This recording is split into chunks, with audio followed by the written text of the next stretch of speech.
When I opened the door, she was standing there, smiling, her face bathed in the weak hallway light, soft, innocent, rehearsed. She leaned against the frame as though nothing in the world had shifted. But something had. Everything had, because in my hands, still trembling from the weight of discovery, were the photographs. Her and him, my closest friend. Her hands where they never belonged. His lips on the mouth that used to whisper loyalty into my ear at night. She didn't know I had them, not yet. Her smile reached for me like a hook, but my eyes didn't move. They stayed cold, locked, calculating. Every emotion had already burned through me hours ago. Rage, disbelief, grief. They'd been consumed in the fire of realization. Now there was only precision. I didn't speak. Words would have been too soft, too forgiving. Instead, I let silence stretch across the room until it became unbearable. And then, without warning, I reached for the switch. The light went out, and in the dark, the truth screamed louder than anything I could ever say. It hadn't started with suspicion. It had started with something smaller, something I almost ignored. Her phone, face down, always. She used to leave it everywhere, careless, but lately it was glued to her hand like oxygen. I didn't question it at first. Love makes excuses faster than lies. But then I noticed the pauses, how she would vanish to take a call from work, the faint muffled laughter I wasn't supposed to hear, the scent of cologne that didn't belong to me, buried in the folds of her dress. Denial was my first instinct. I told myself stories to cover hers. She was tired, busy, stressed. But lies rot. They leave stains you can't wash out. One night as she slept, her phone lit up beside her. A name. His name. My closest friend. A message simple enough to be meaningless to anyone else. But to me, it was loaded, heavy, suffocating.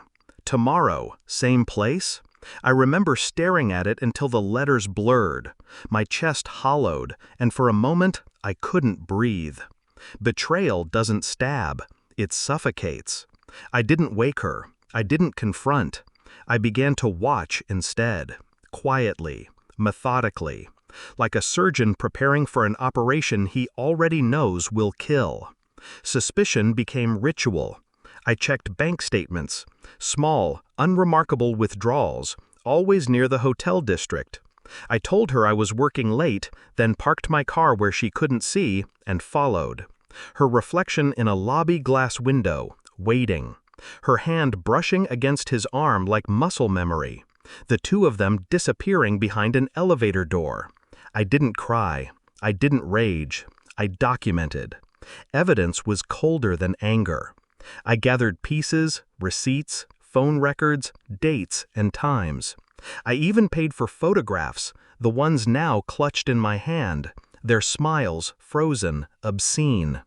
Proof that would shatter any illusion she thought she controlled. At home, I was silent. I kissed her cheek. I answered her questions. I let her believe I was blind. She didn't notice how my eyes lingered on her too long, how my words came slower, heavier. Inside, I was carving out the truth with surgical precision. And I waited, because sometimes silence is the sharpest blade. The final confirmation came in an envelope, white, sealed, delivered to my office. Inside were photographs, sharper than memory, her dress sliding from her shoulder, his hands on her skin, two people who thought secrecy was enough to bury shame. I stared for a long time, not at them, but at myself. The version of me that had trusted, that had laughed with him, confided in her. That man was gone. That night when she came home, I handed her the envelope. No words, no accusations, just the evidence, laid bare on the table between us. She froze. Her face collapsed in a way that was almost art. Eyes wide, mouth open, her smile stripped away in an instant. She reached for the photos, her hands shaking, lips forming the beginnings of excuses. I watched, unblinking. "Say something," she whispered. I said nothing. Silence was enough. The next day I invited him over, my closest friend, the betrayer. He walked in with ease, smiling the way thieves do when they think they've won. She stood in the corner, pale, trembling, her eyes begging me to stop. I didn't stop. I laid the photographs on the table again, this time between the two of them. His face drained. He tried to speak, but I cut him off with nothing more than a raised hand, a gesture sharp enough to silence him. "You were careful," I said, my voice steady, detached, but not careful enough. The room sank into stillness.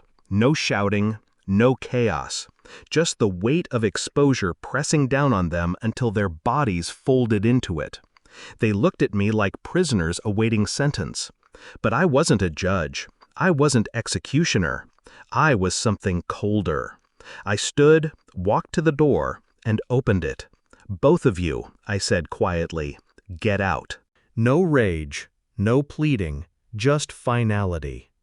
When the door closed behind them, the silence was absolute. The house smelled of betrayal, but it was mine again. The walls no longer whispered lies. I sat down, the photographs still scattered across the table, not as proof anymore, but as ashes of what once was. For the first time in weeks, I felt clarity, not peace. Peace is too soft. Clarity is sharper. It cuts clean. I didn't need apologies. I didn't need explanations. Their pain was their own now, and it would echo louder than anything I could say. I picked up the photographs, one by one, and slid them back into the envelope. Evidence no longer needed. The truth was enough. I leaned back in my chair, the room dark around me, and let a single thought settle in my mind like a verdict. The light hides lies. The dark exposes everything. And I would never live blind again.